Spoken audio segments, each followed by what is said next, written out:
Assalamu alaikum and good evening, everyone. I'm your host for today, Ali Hassan Bhatt, coming to you live from London.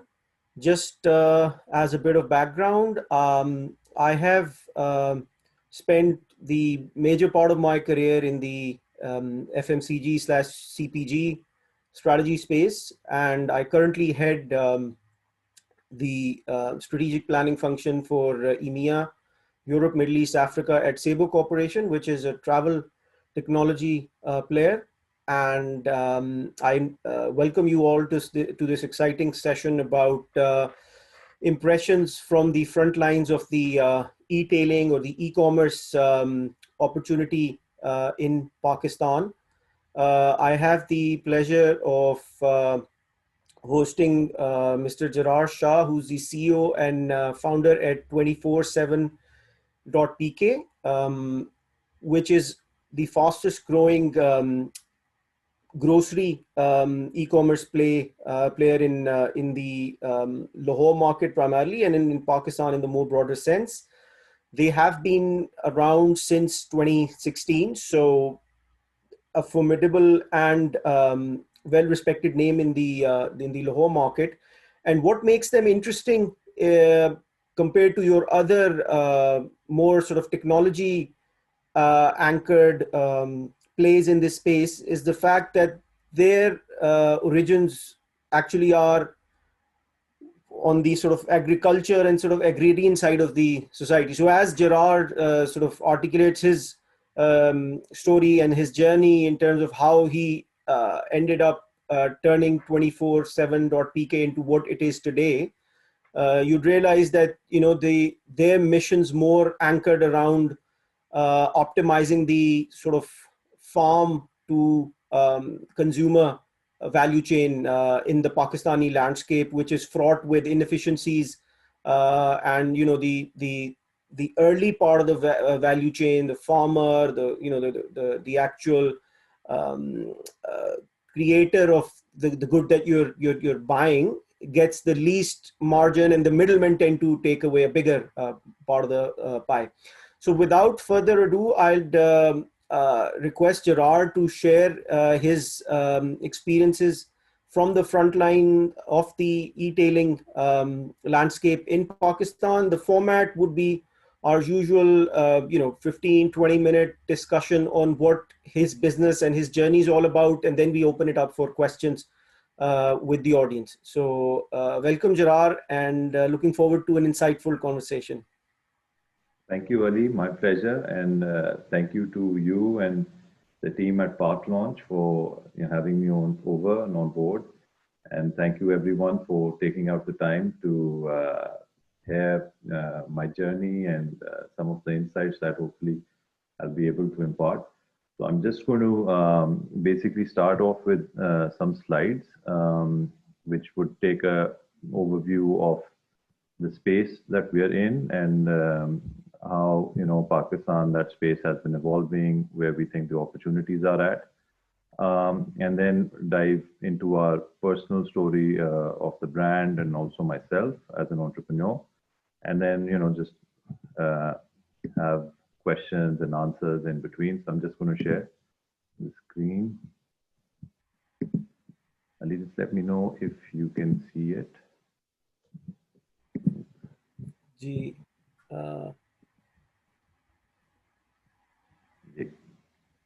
Yes, we can see the deck now. Okay, great.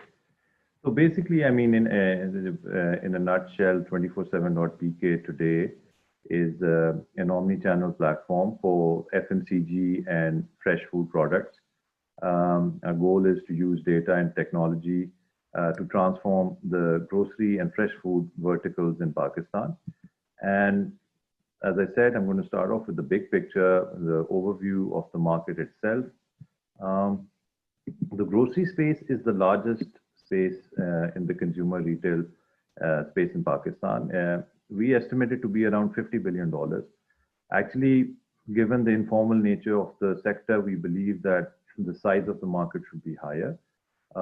Also, given the fact that it's dominated by the Kiryana stores, which are these small neighborhood corner shops, Most of you would be aware of that. So 97% of the grocery market is dominated by these stores. So it's a very, very fragmented value chain. And this creates issues from a supply side, this creates issues from a demand side. So there's lots of unmet demand because structurally, most of these stores don't carry too many products. So the supply just isn't there. And if you're a FMCG vendor, you're Nestle, Unilever, or all the other brands that we have, it's a huge distribution issue because given the fragmented nature and the size of these shops, a lot of their stock is just not getting out to the market. So it's unlike other countries. We somehow or the other are fairly far behind in the evolutionary chain when it comes to the organized sector and having retail chains and brands. So this for us makes it very exciting because it's like totally a virgin territory. And not only is the space open for brick and mortar brands, but it's also open for online brands as well, given how technology is evolving and 3G, 4G is happening in Pakistan. If we go to the fresh food, so this is what really excites us because the journey of 24/7 also starts from the farm. So I mean, most of you are aware of what the fresh produce, how we buy our fresh produce in the cities of Pakistan. Very, very unhygienic. Mostly 99% are these roadside stalls, push carts, unhygienic. Not the most ideal conditions. Unlike most of the world, especially the West, Pakistan, we have no idea where our food supply is coming from. So there's no traceability, there are no certifications. Even if we're buying organic produce from supermarkets, we have absolutely no idea to verify that. And then if you get into the value chain, it's one of the most distorted and inefficient value chains. I mean, it's a case study for market failure. We've all studied in economics. I mean, those who've studied economics know about demand and supply. I mean, that's like Econ 101. The first chapter that anyone studies is about demand, supply, and price equilibrium. And that this particular thing does not happen in fresh produce value chain in Pakistan, unfortunately. And we hear these things about, Pakistan is this agrarian economy. We have so much labor in the agriculture sector, and all that is true. The biggest chunk of our labor force is in agriculture. But unfortunately, we've got a very non-productive sector. Because of the failure of market, the farmers are just not incentivized to invest in better inputs, in better agricultural practices. And as a result, they're also trapped in poverty. So it's not only a huge economic issue, it's a huge social issue as well. And then just again, over the years, not enough investment, actually hardly any investment has gone into the cold chain. And as a result, up to 40% of our produce goes to waste. So this creates all these pricing issues. Most of you have been following the news, been hearing about this inflation thing and the price inflation and how commodities are going out of control. And it's primarily because we just don't have cold storages. There's no reliability of supply. If you get one rainfall, prices of tomatoes and onions shoot up the next day in the cities, and then so the urban consumer is also feeling a pain. The farmer is also feeling the pain, but people in the middle are laughing their way to the bank. So, Ali, would you like to more? Do you have any questions about these two sectors before I move on? Yeah, I think an obvious question here is that because of the fragmentation in this space and the associated complexities in the value chain, it is an audacious and sort of bold play to sort of anchor your e-commerce shop on this part of the market.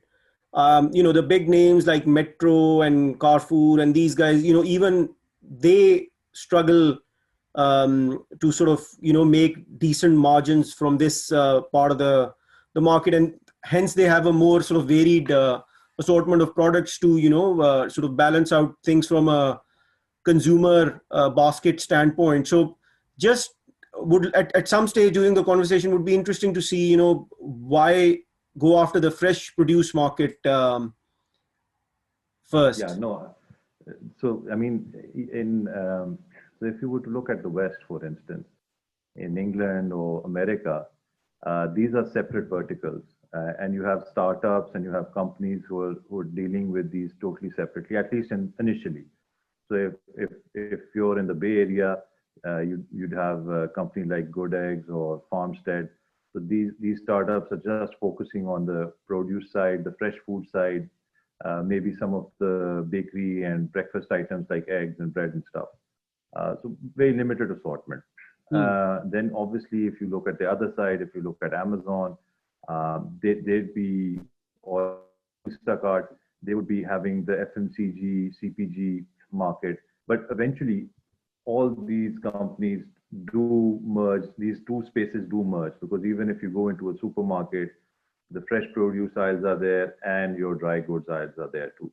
So because people buy these things together, whoever is buying, and I'll tell you only. I mean, I'm going to tell all of you guys later on as the when we discuss the journey. We started off from vegetables and fruits, and through iterations and a lot of customer feedback, we uh, got into grocery as well. So there was a journey that happened, and now we are in that. So we're doing both. But unfortunately, over here you don't have specialized companies. So we, as a startup, are having to do 4, 5 different businesses all at once because those supporting business. For instance, we have last mile. We're doing our own last mile because there Hmm. are not companies here who can provide us that service in a cost-efficient manner or in a manner where unit economics add up for us. So there Hmm. are these, constraints of the ecosystem as well, which have forced us to do more things than other countries and other startups in other countries would be doing.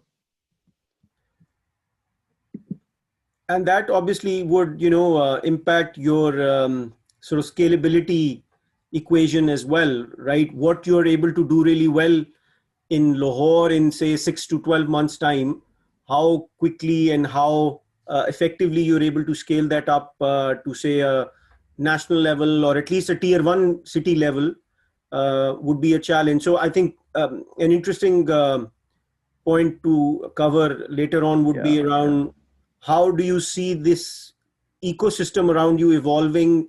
Obviously we hear about COVID having fast tracked the growth of the ecosystem with capital flow and early series funding being acquired by a number of players in the broader e-commerce space. So interesting food for thought for the later part of the conversation. Absolutely, absolutely. And just to take the thread forward from there. So COVID basically, like all e-commerce channels, saw a huge boost, but grocery was the probably that vertical that had not really taken off globally as other verticals had.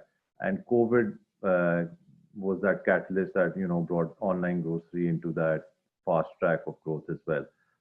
And Pakistan was no different. And in the middle, when we were having our lockdowns in March and April, so England and America, the waiting times were much worse. But for us, the waiting time for any order was, we peaked at 10 days. And it was very, very painful for customers. It was very painful for us. But in England, I believe Ocado and others, they had waiting periods of 30 days. So that's how much of a onslaught that, the increase in orders was, the quantum was just tremendous. So as a result, we see a lot of the traditional players, they saw that they needed to get into e-commerce. So some of them have. There were other new players who've entered since March. But by and large, again, the market is so huge and the organized sector is so small. And it's growing very, very quickly. So as a whole, the retail grocery sector is growing at 8% per annum, but the organized sector is growing much, much faster. And within the organized sector, the e-commerce sector is growing the fastest. So that's how it kind of breaks down. Um, so in the e-commerce sector, I would say pure play e-commerce grocery. Uh, we are one of those players who are doing grocery on a bigger scale, on a deeper scale. Grocer app would be another one. They're also present in Lahore, who would be like for like our closest competitor. Then you have a company like Mandi Express that's in Karachi, but they are more focused on the fresh produce side of things. But they also have some grocery assortments as well. Um, and then you have the big players. You have Al Fatah, you have Metro, you have Imtiaz, Carrefour. All of these players have a digital side as well, but their focus predominantly is brick and mortar, because for them, brick and mortar, they haven't even scratched the surface. We have no nationwide chains. Al Fatah has around 20 odd outlets now. Imtiaz has probably 15. Um, so these guys have to go up to hundreds, if not thousands of outlets. So their focus is brick and mortar. That's their bread and butter. They understand that brick and mortar, as any online e-commerce player that you guys must have had on, or people who are in it, they know that e-commerce is a totally different beast. You need a different mindset. The business model is different. The way you calculate your unit economics is different. And brick and mortar is totally different. And grocery especially, I mean, for brick and mortar, you're looking at catchment areas, where do you open the shop, how many neighborhoods would be around you, and all of that. And you just open it and people come themselves. But in online, you can open it, but you have to go and get the people. People won't come themselves. So I mean, it's just a very, very different way of doing things. Then you have Airlift. Airlift has entered the grocery space post-COVID, but now they've also gone into other verticals. So they're more of a now commerce player. So they're in grocery, but their focus is more like let's get things delivered in less than an hour, 45 minutes, and then they're adding other stuff, pharmacy, pet supplies, and all of that. For me, one of the most inspirational brands in Pakistan is Gourmet. I think. They have been a tremendous success story in the last 20 years. They grew from basically nothing and made this first chain of over 300 stores. And not only that, these guys then integrated backwards and brought their own private labels. And they had the audacity to throw out Pepsi and Coke from all their outlets and bring their own colas, which sell like hotcakes. So I mean, they're an amazing story. And now they're doing other things as well. They have shadi halls and furniture and all that. But they're I think one of the real innovative, ambitious grocery brands that we have locally in the country.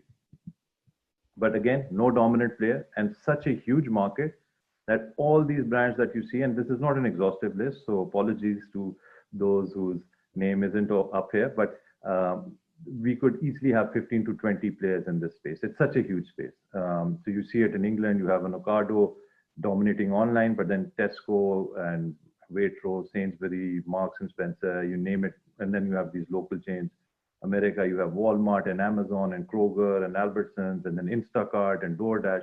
So grocery market, nowhere in the world is the grocery market such where the winner takes all. It's just not the nature of the beast. But it is such a sector where you can have 10, 15 really giant companies competing with each other. And the consumer wins because obviously, prices are low, margins are low.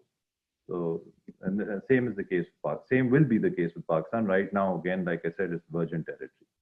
And just to highlight that point, how far behind and how much still needs to happen in Pakistan, I'm going to just share the snapshots of 3 Asian countries.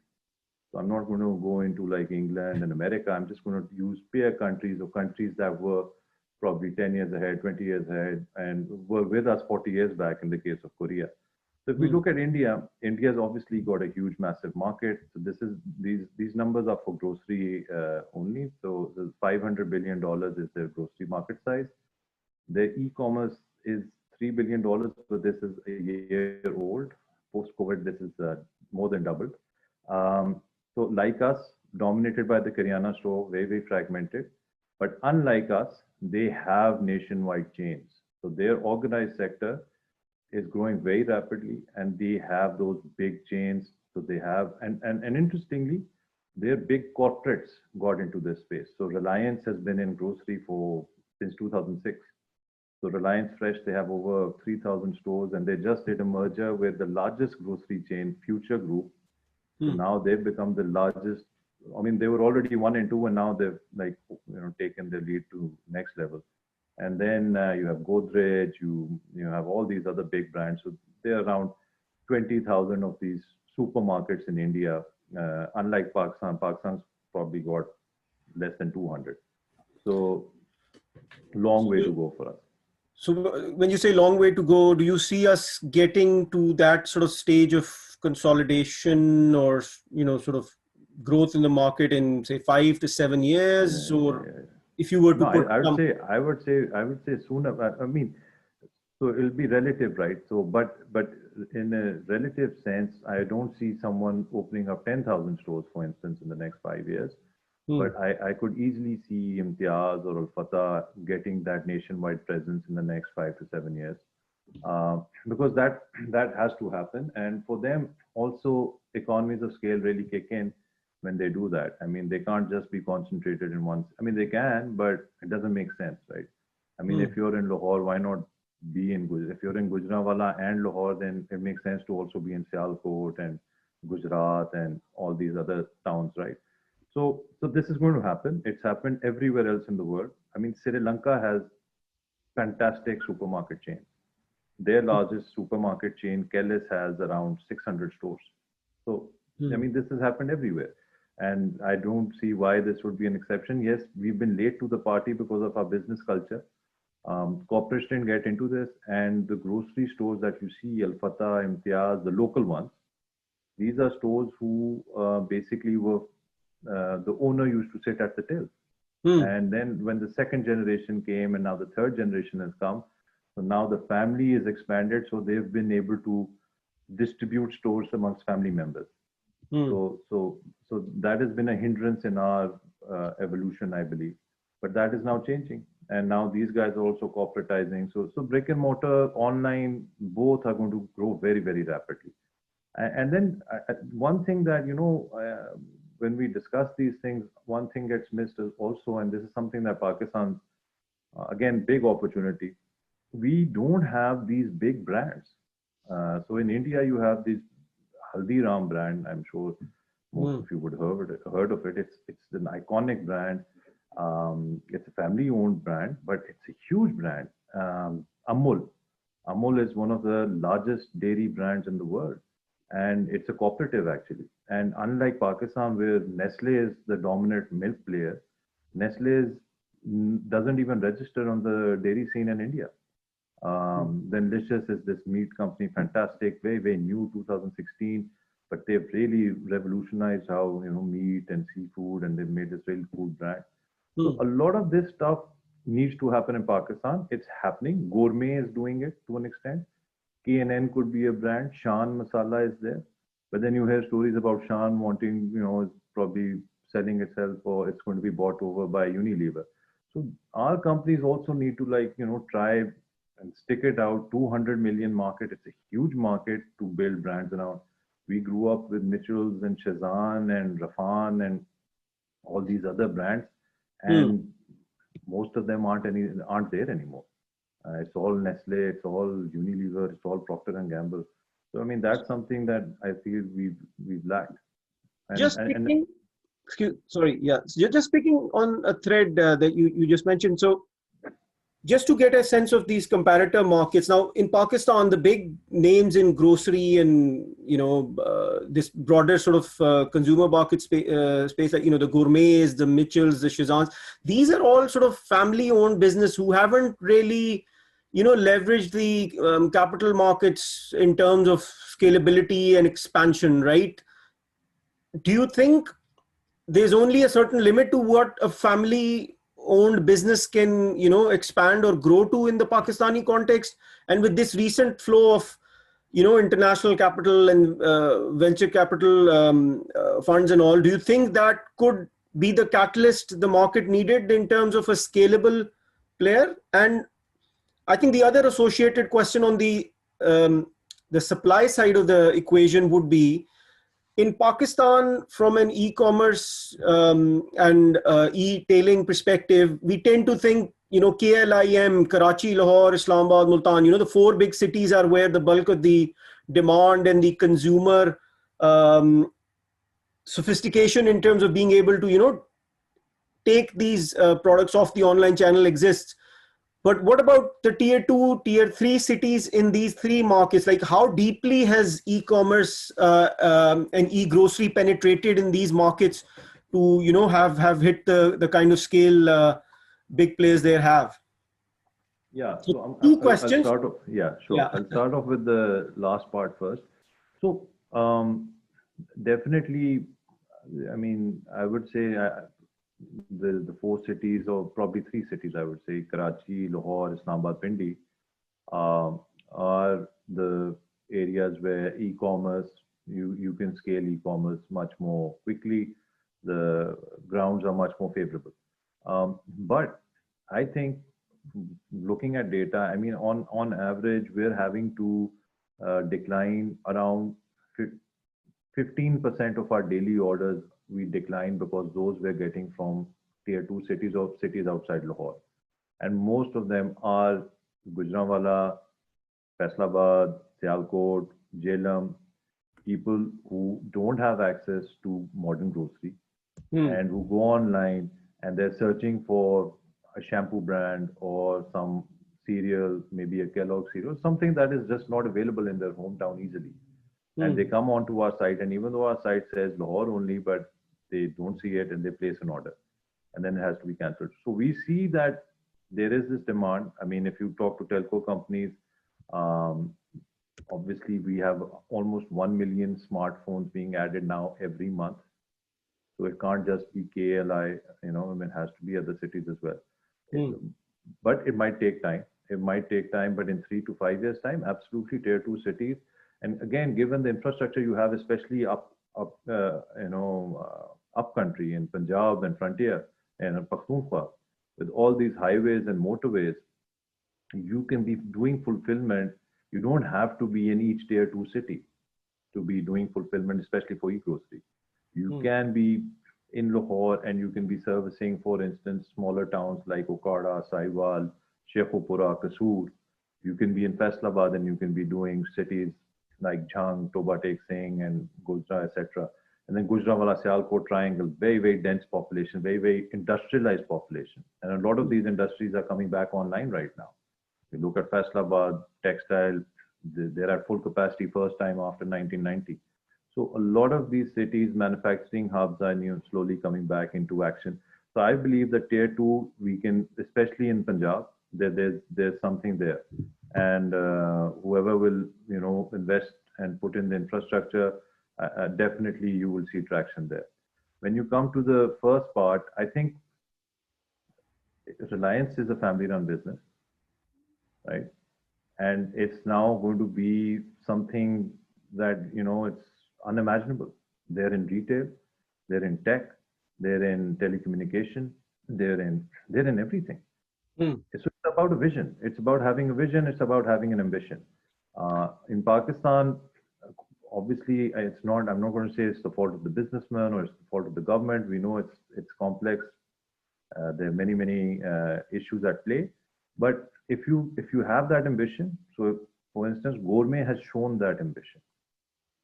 Gourmet started. Shezan had 20 bakeries in Lahore when Gourmet started.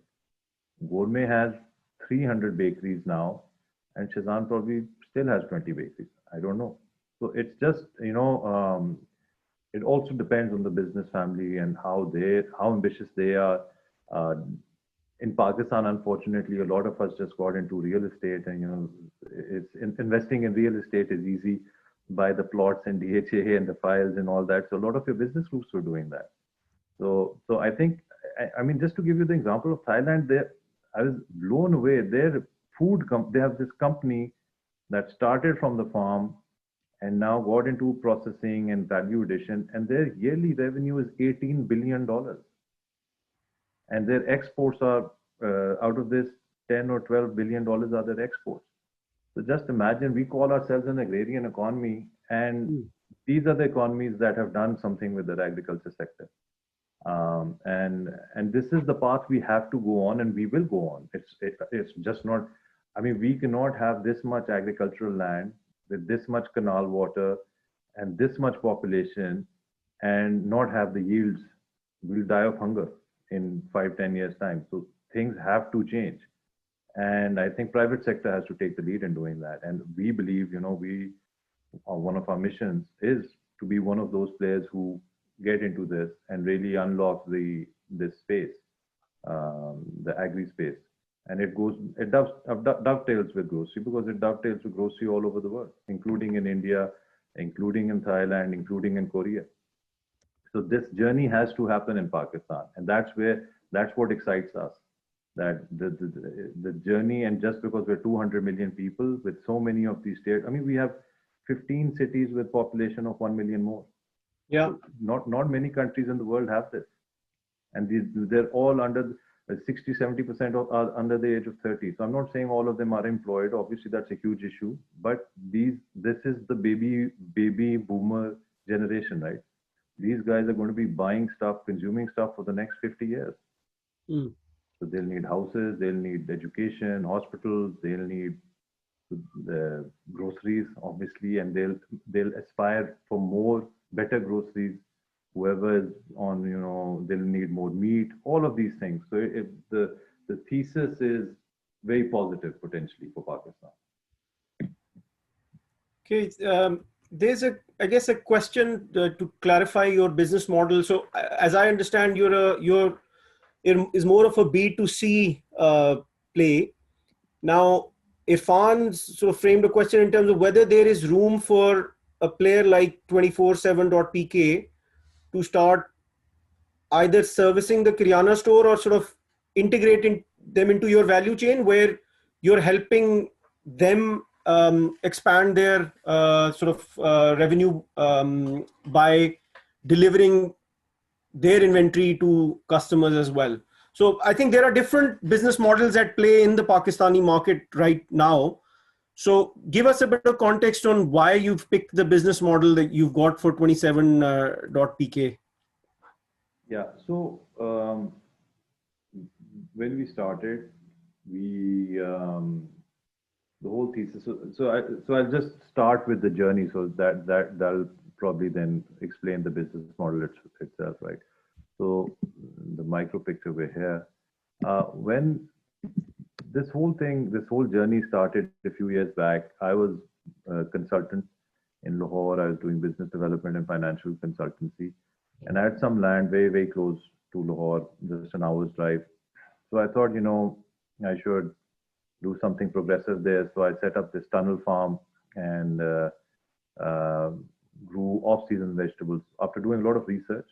And I was the one who would do research and feasibility studies for other people. I did one for myself, and this was the thing I came up with, that tunnel farms and off-season vegetables are the thing to do. And because they're in the off-season, I'm going to make a killing. So I did a pilot. Everything went well. We had yields through the roof. It looked something like just exactly like this. So villagers would come from around 1 hour away just to see what the hell is this thing? This is something so new.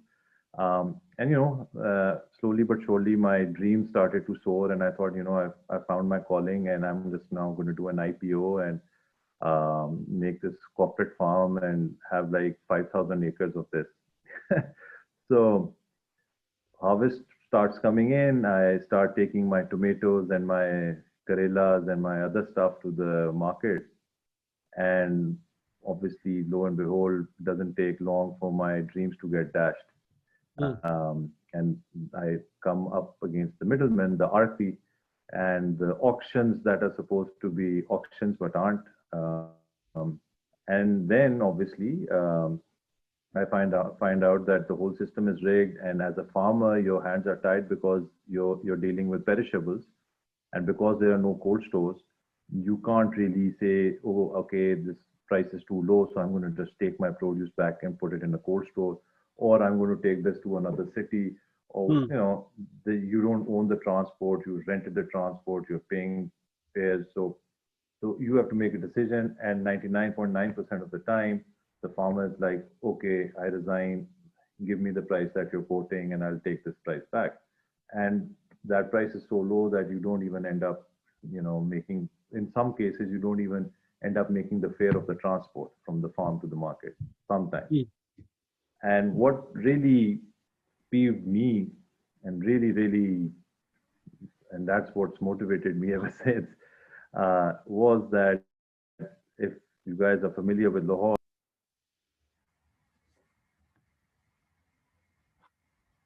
sorry, yeah, got muted somehow. Yeah.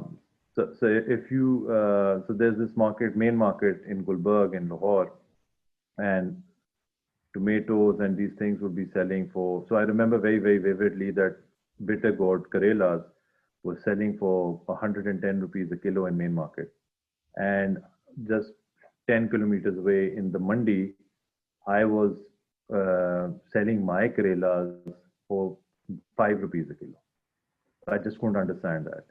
I just could not understand that. And for me, then the decision was okay, this was a nice experiment, a few lakhs down the drain. Let's wrap it up and call it a day.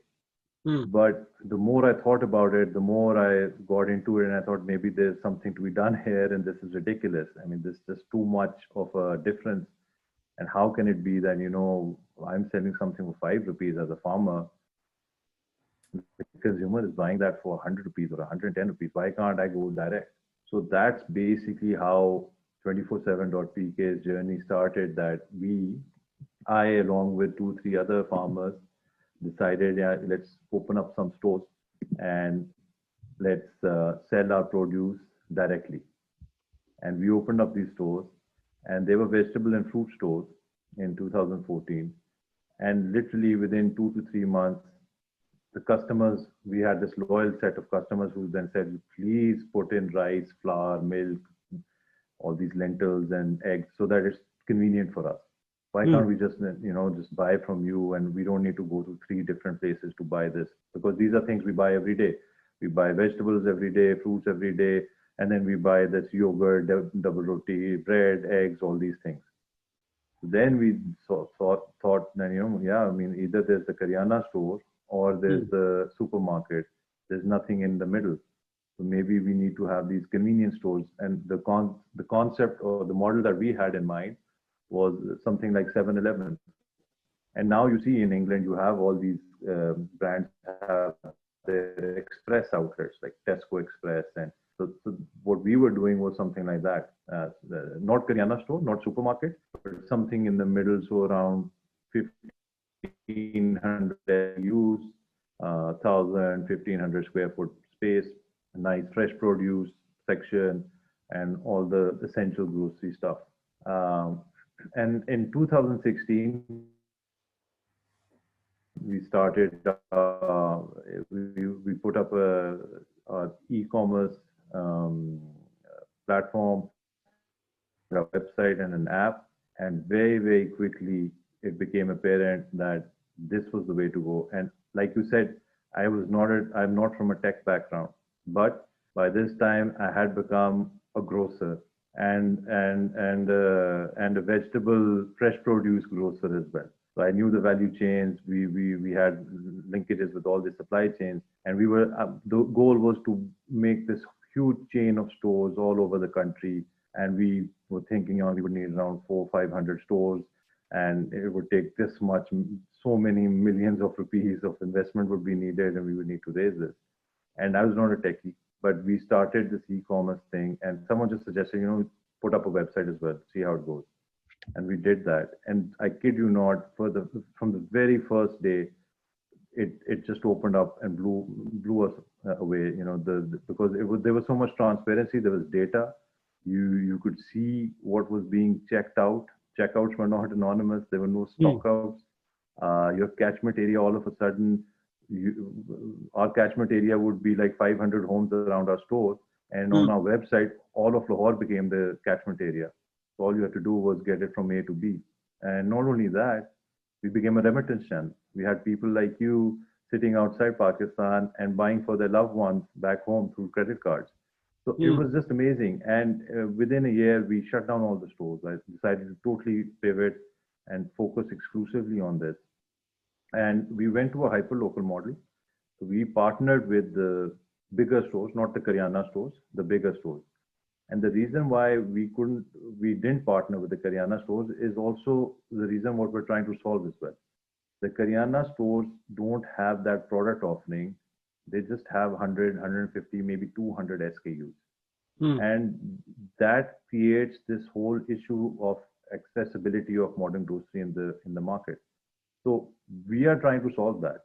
100, 200 SKUs are available all over, but the universe of FMCG, as you're aware, is much larger. And what we saw with our e-commerce was that when we put up our website, we started adding products that we didn't have in our stores, but we could fulfill from elsewhere. So we said, just put it up, let's see what happens. And on our website, we saw that our average bill size was around 2,500 rupees, 3,000 rupees. And in our stores, our average bill size was 200 rupees. So it was just, amazing. And we knew that there's this demand out there that's just not being met. And if you don't give them the supply, that demand will go to waste. So that's why we didn't do it. But right now, we are doing some fulfillment for some of the Karyanas. I mean, we have a few clients, whenever we run some promos, most of the promos are availed by the Karyana stores. So they're very tech savvy. They're on the lookout for good deals. And whenever we share some deal with our users, we do find some B2B traction happening. Our B2B focus is not as much as the Karyanas. We have more of a focus with offices and corporates and restaurants, that particular line. Because with Karyana, again, if you go B2B, the margins are much less. Again, they don't need that much. And then you're competing with the distributors, and you are aware of, you've been in the FMCG Pakistan space. All the companies have a very robust distributor network. So these guys are not like, it's not like they're working out of a garage. These guys have fleet of trucks, they have warehouses, they have relationships going back years with Karyana stores. They have credit terms with these guys. There's been a lot of interest in this space lately, this digitizing the B2B space, and that's good. But there's some issues there because not everyone wants to be digitized because almost a lot of them are in the informal sector. They're afraid of being documented. So digitization is, even further than documentation. And then, they have relationships with distributors and companies dating back years. So it's a huge space, but it's not really a problem in our eyes. Yes, it's a ready-made asset in that sense that you have this network of stores already there. But these network of stores in our eyes, they just have structural issues which don't solve the grocery pain points that we're trying to address. And like you see in other countries, mom and pop stores or the corner stores, grocery has evolved into supermarkets and chains, and that's been the evolution everywhere. And we think we are going to use e-commerce to bypass that brick and mortar to get to that scale. So that's what we've been thinking about. Quick question on the 4x growth in sales in 2020. Is that versus 2019 or versus a different comparator? No, this is basically if we were to take the monthly sales of January 2020 and the monthly sales that we had in October. Oh, okay. Yeah, that's gone up by 4x in 1 year. And this, scaling the team from a 26 member team to now 80 plus. How challenging was it to find the right talent there? Yeah, so it's been, I think we've been very lucky. We've been very lucky that we have been able to get some real solid talent on board. And I'm just going to briefly, take you guys through the main profiles of the co-founders that I have now. So Nabil has been with me since the start. He's actually the one who said, let's put up a website and see what happens. And he's the one who set it up and got our e-commerce thing going. And he's our CEO. Kesser is someone who basically we hired another startup. He was doing these shops on wheels, and we took him and his company on board a couple of months back. He's heading our supply chain. He is basically someone his family has been in FMCG distribution for over 100 years. So it's in his DNA. He knows this value chain. He breathes this value chain. He's got relationships in this value chain.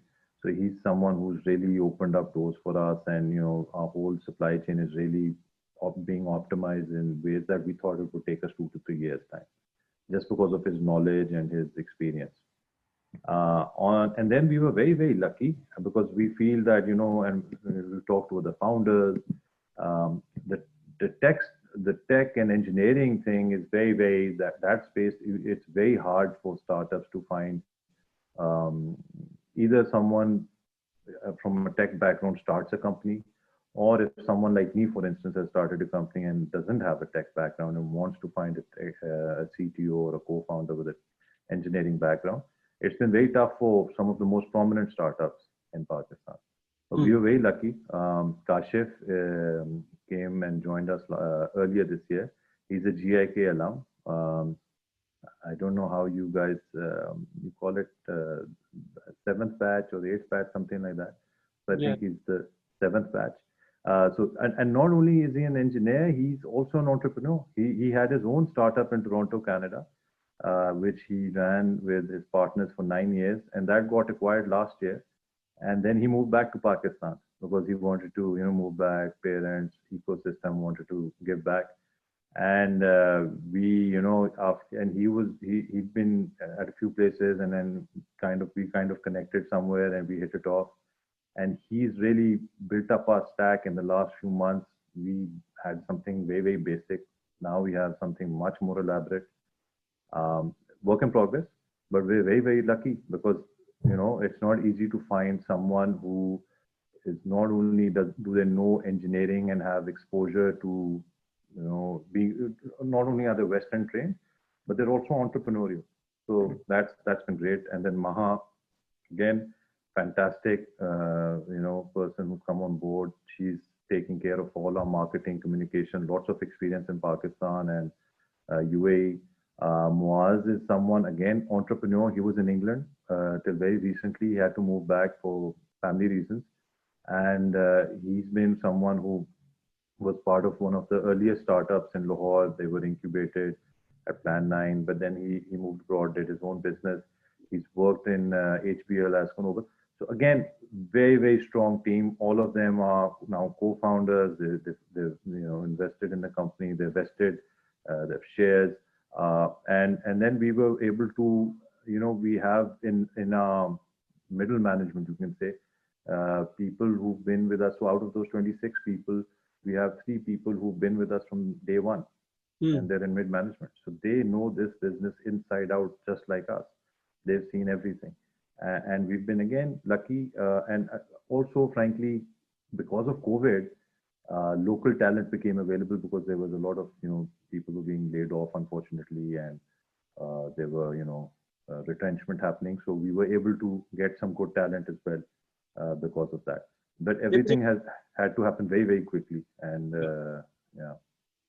There was a question from the audience on the sort of breakdown of those 80 people. So, how many of those are sort of tech talent, how much biz operations and the sort of distribution side of the business? Yeah, so majority are obviously in fulfillment and delivery.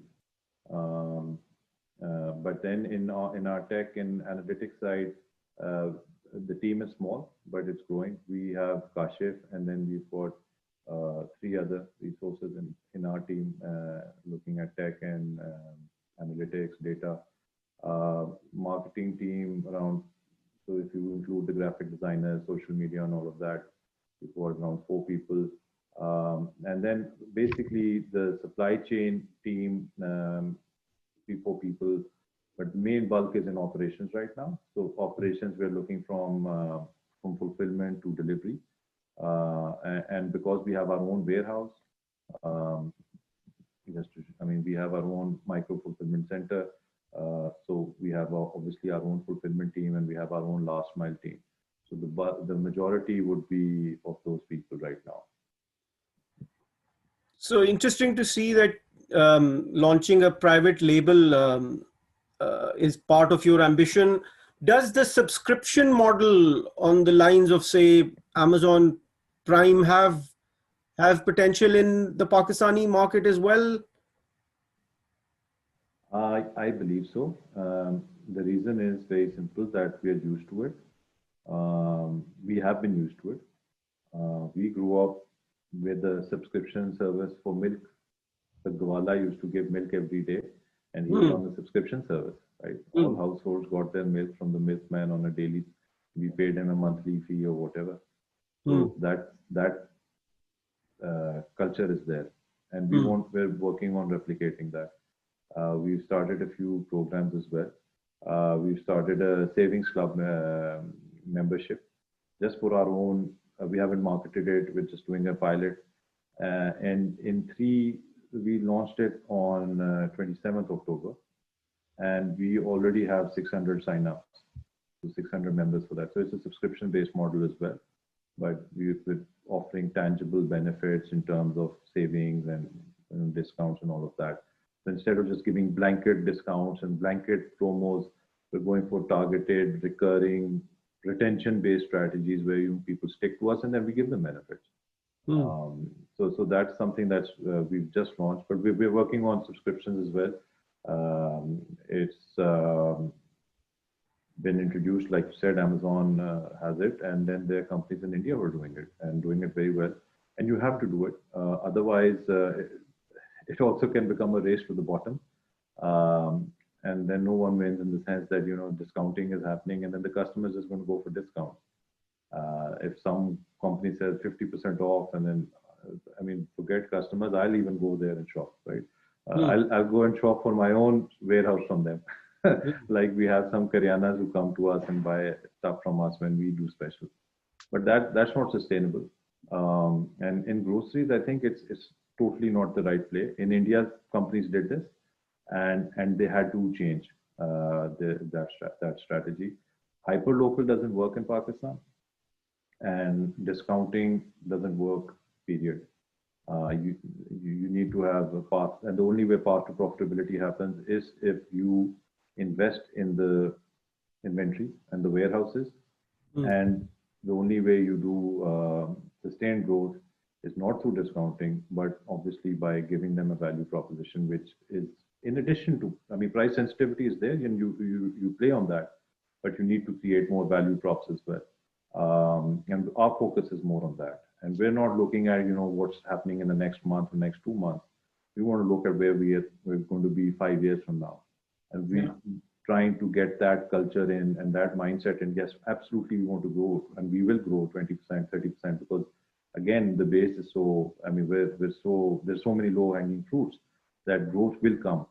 But we can't take our eye off the strategic thing and where we want to be in 5 years. And in 5 years, we think we can be something really big, and not just a grocery player. It could be, just imagine, Ali, if we had certifications of our produce chain, some of it, I'm not saying all of it, just for instance, if we were to certify our, apples, just apples, all of a sudden, not only does the GCC open up, this giant country with whom we are building CPEC, and we have a free trade agreement, China, opens up.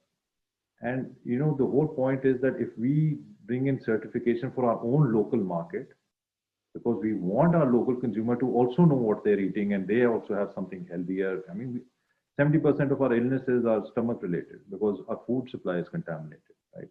So this solves a lot of issues. And once we do that for the local consumer, the positive externality is export as well. Because you put in the infrastructure for the local market, automatically the export market opens up as well. And we have that vision. That if we have that private label that we want to do, and we have these apples that we're in, providing to Lahore, Faisalabad, Karachi, Islamabad, Peshawar, all these urban households, there's plenty of apples being grown in Pakistan. Hmm. And getting more and more farmers on board is not the issue. It's just then you provide the incentive for them to get into certification is there through this platform that we're creating, because we are going to give them better rates than the mandi. That's our goal. That's our mission. Because that's how we started this whole journey. That's the whole purpose of this. So that's our mission.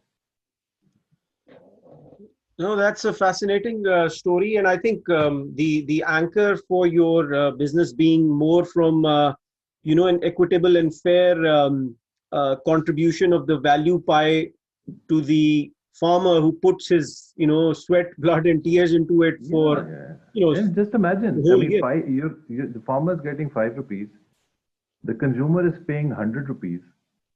That doesn't make sense. That does not make sense.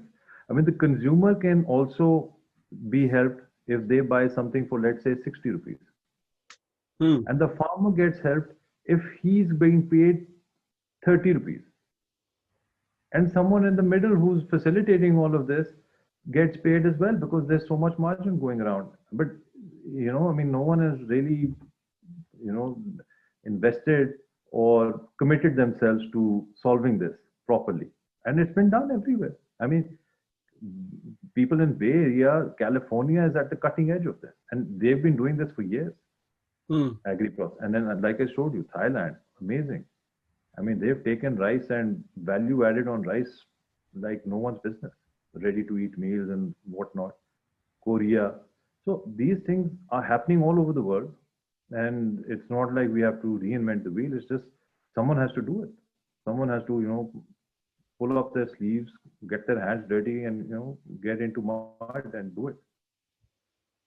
Okay. No, thank you so much for the insightful conversation. And if anyone's interested in, say, partnership opportunities or looking at potential investment avenues with your company or with your partners within the value chain, any thoughts for any of those people in the audience? Yeah, no, absolutely. Would love to, just even if anyone wants to just exchange notes and, brainstorm, would love to hear from you guys. You guys can reach me on my email. It's my name, gerard.shah@24seven.pk.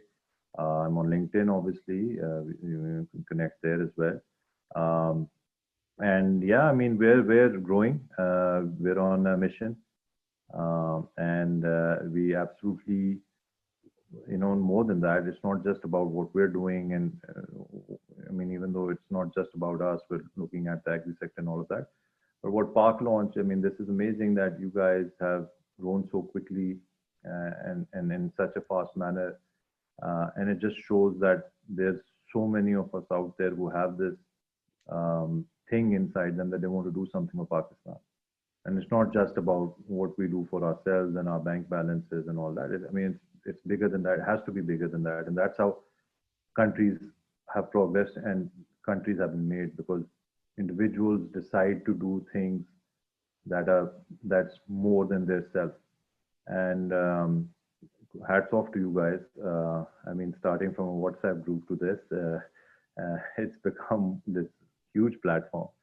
And for me, this is, yeah, I mean, we want to launch Pakistan. Absolutely. Thanks, Gerard. I think the idea behind Park Launch essentially is to give ambitious people like you a voice, a platform to share your success stories with the broader community, particularly those of us in the diaspora. We tend to only get the sort of negative news if we visit dawn.com or geo.tv, and also part of our vision was to give positive events and news from Pakistan a voice and a platform as well. And always a pleasure to host people like you and help connect you with opportunities and ideas that not only help your business grow, but also inspire our audience. So thanks everyone for your time today, and have a good rest of the weekend. Allah Hafiz. Thank you, Ji. Allah Hafiz.